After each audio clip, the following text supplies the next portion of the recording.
Okay, this is chapter 1, section 2, measuring and constructing segments, okay?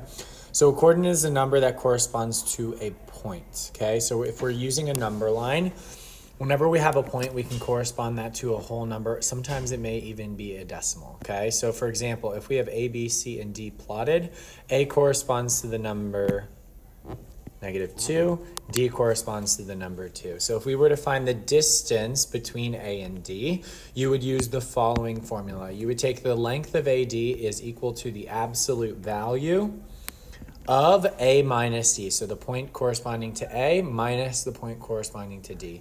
Or you could do D minus A. We're going to write this out. It's going to be absolute value of D minus A up here, and the absolute value of A minus D down here, okay? It does not matter the order, but the distance between A and D should give you 4. And if you count it out, it is 1, 2, 3, 4.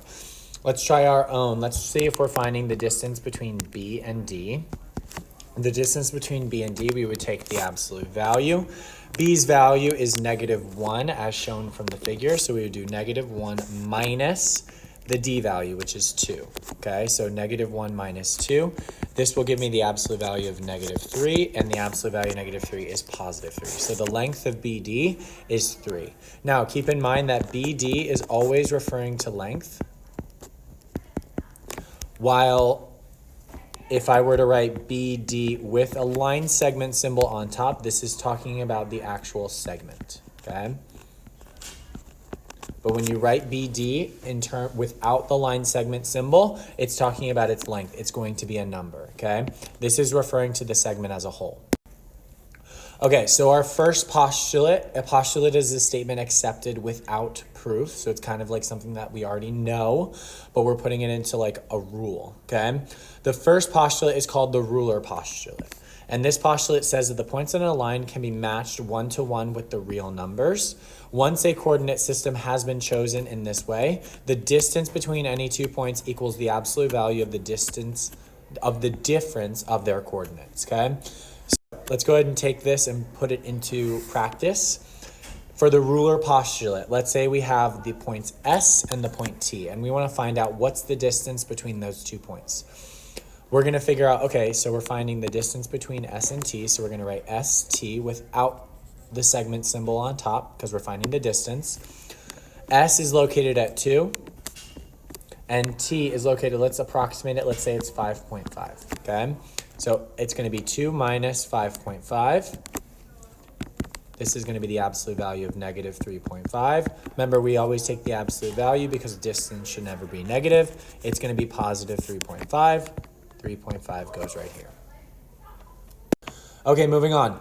Congruence. What does congruent mean? Congruent is when two objects have the same size and the same shape. If they're congruent line segments, that means that they're segments with the same length, okay? Because all lines are going to have the same shape because they're lines, okay? All right. So the segment addition postulate. If B is between A and C, then AB plus BC must equal AC. What the heck, okay? So we're going to go ahead and draw a picture so this makes a little bit more sense, okay? Because this is our second postulate of this lesson. If we draw a line segment between 2 points, and these 2 points were A and C, it says B is somewhere between A and C, so we're going to label this B. AB, which is this segment right here, AB plus the segment over here on the right must add to give me the entire segment AC, which makes sense because if you have one piece of a segment plus another piece of the segment, adding them together should give you the entire segment, okay? So let's just hypothetically, let's say that if AB was 3 and BC was 4, the length of AC would be just adding those two together. So 3 plus 4 gives me 7. So the length of the whole segment is going to be 7. All right. Going back to example 1, let's go ahead and plot these and tell whether they are congruent. Okay, so it says plot J, K, L, and M in a coordinate plane, and then determine whether J, K, and L, M are congruent. J is going to be at -3, 4, all the way up here. K is going to be at 2, 4. L is going to be at 1, 3, and M is going to be at 1, -2. So if we were to connect these, we could find out, okay, well, we need to find out the length of each of these segments, and you can just count how many spaces. So 1, 2, 3, 4, 5. This one's 5 units. And this length is 1, 2, 3, 4, 5 units as well. Okay, so if they're both 5 units, are they congruent? And we can say yes. JK as a segment and LM as a segment are congruent. Okay. You may also see it written like this. JK is congruent to LM. That equal sign with the squiggly on top, that is just what we call the congruence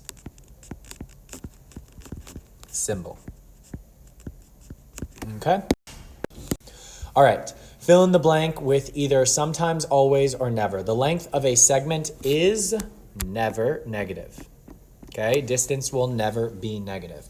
If point S is in between R and V, then S lies on the line segment RV. This is always true.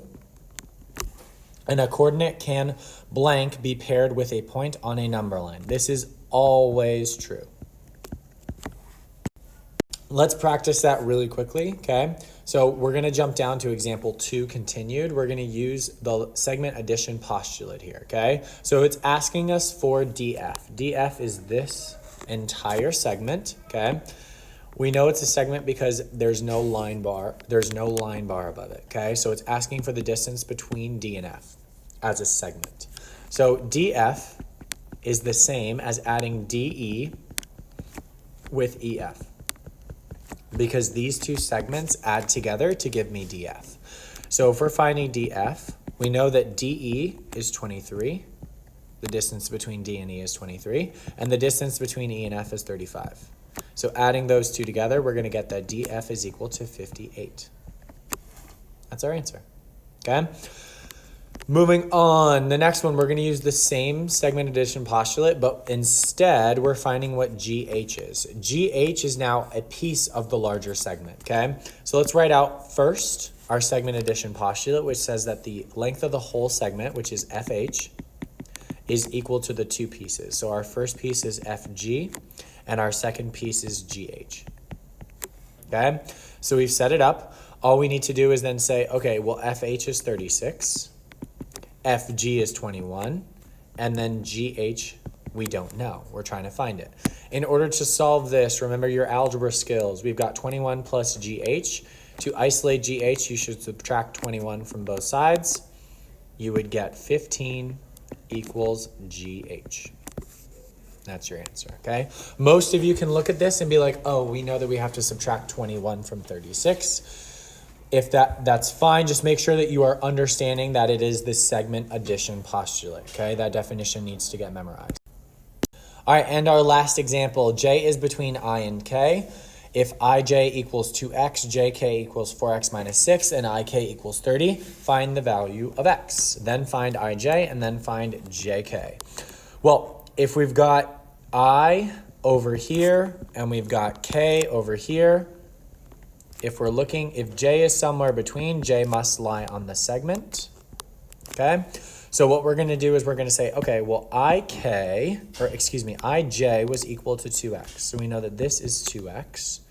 We know that JK is equal to 4x minus 6. And we know that the length of the whole thing is 30. IK is 30. Now, if we're using the segment addition postulate, the entire length of the entire segment, IK, should be equal to IJ plus JK. And let's just substitute in what we know. So IK, which was 30, is equal to 2x IJ plus 4x minus 6.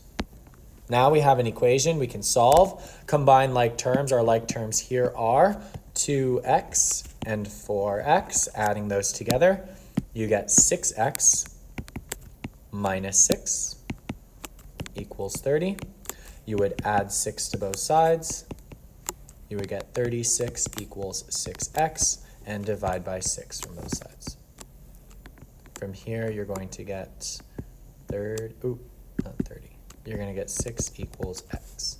So our x value is 6. We've done part A. Part B says find ij.